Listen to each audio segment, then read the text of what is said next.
Hi everyone, in front of me I've got REALME GT 2 Pro and let me share with you how to set camera timer on this device. So first of all, let's open the camera app, and since we are in the standard photo mode, we can enter the settings which are in the right upper corner. So simply tap on this three dots icon. And as you can see on this option bar, we've got the timer.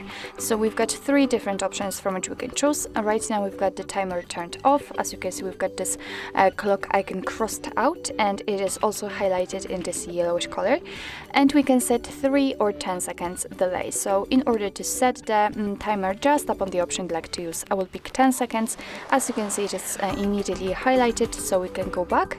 What's more, it is visible on the shutter button that we've got 10 seconds delay. So let's tap on it, and as you can see right now, your device will count down from 10, and after that time it will simply take a photo.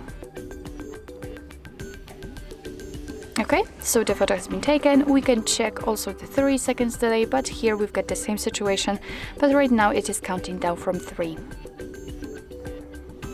Okay, we can turn off the timer just by tapping on this crossed out clock icon, and your device will take photos right after touching the shutter button. So actually this is it. This is how to set the camera timer in your REALME GT 2 Pro. Thank you so much for watching. I hope that this video was helpful, and if it was, please hit the subscribe button and leave the thumbs up.